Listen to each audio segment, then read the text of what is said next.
In the opulent halls of the imperial palace, a wicked and clandestine plot unfolded during a grandiose dinner. Britannicus, the younger brother and a potential threat to the Emperor Nero, unsuspectingly raised a goblet of seemingly harmless wine to his lips, unknowing of the lethal venom that lurked within. As the cold water he used to dilute the wine and bring the temperature down was mixed with an insidious poison, Britannicus became a tragic victim, gasping for air and succumbing to an agonizing end. While the guests recoiled in horror, the architect of the murder remained hidden, leaving an undeniable mark of deception and death in history.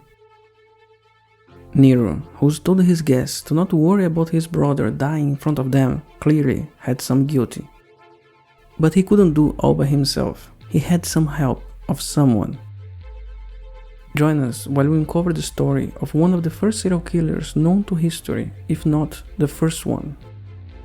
Locusta of Gaul, the Imperial Poisoner.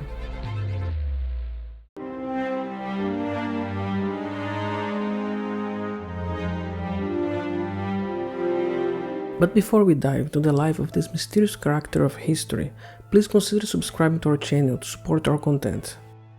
We appreciate your support. Locusta was born in Gaul, which was an ancient region in Western Europe corresponding of mostly present-day France. She lived during the 1st century AD. The historical records provide only sparse details about her upbringing and background.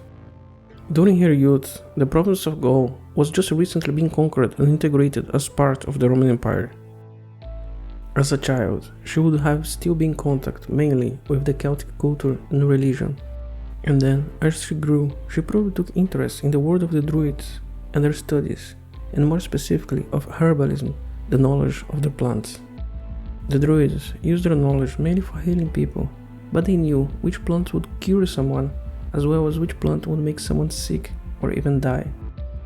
Although in the Celtic society there was evidence of female druids, now Gaul was part of the Roman world, and the Roman world was a male world, and for her was all about power and money. But there was no space anymore for druids or women with power, or so it seems.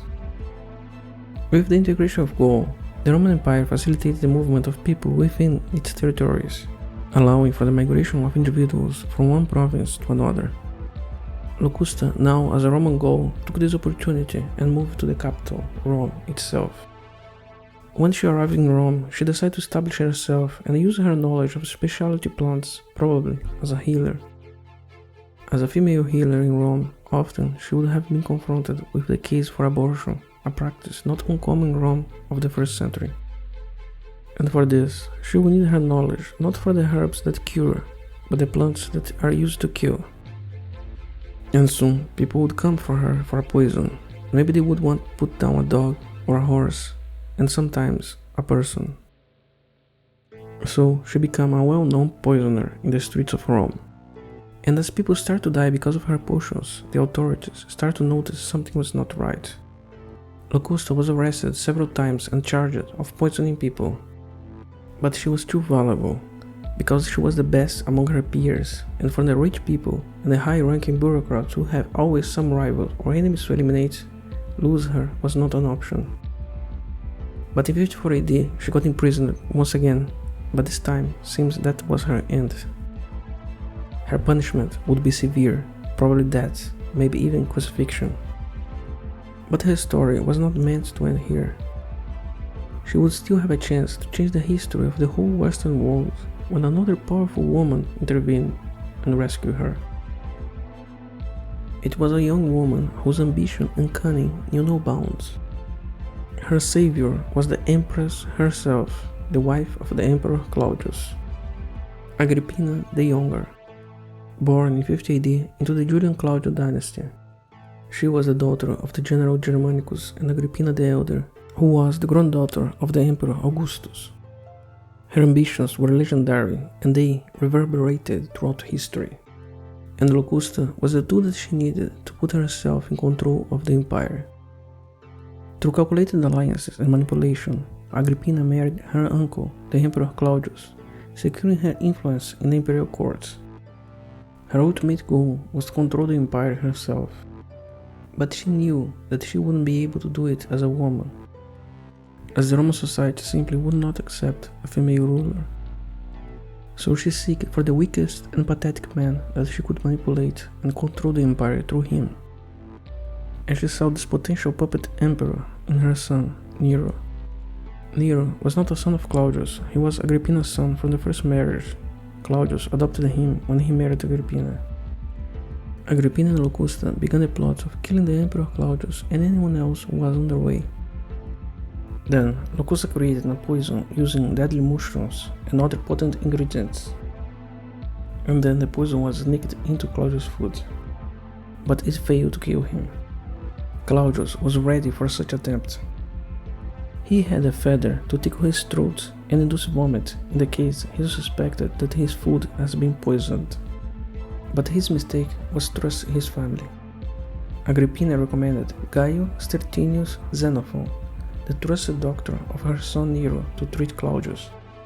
But the doctor was involved in the plot and gave him a feather coated with additional poison, ultimately causing his death. With Claudius out of the way, Agrippina paved the path for her son to become the emperor, and as she hoped, under her control. Nero, now the emperor, started to enjoy his new position. He would still prefer to be doing something else, like being an actor.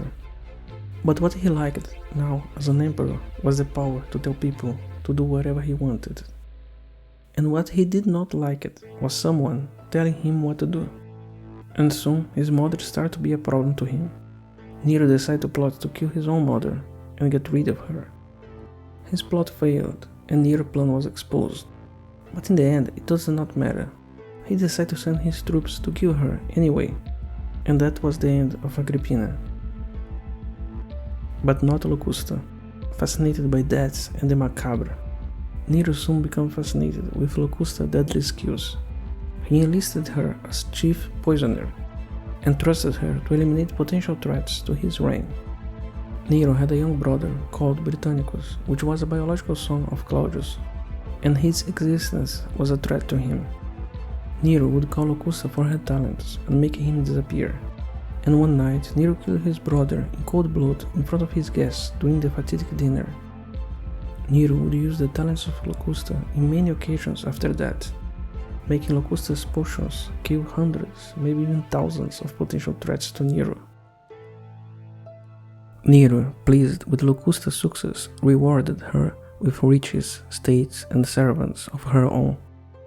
She became a mentor, teaching the craft of poison making to her pupils.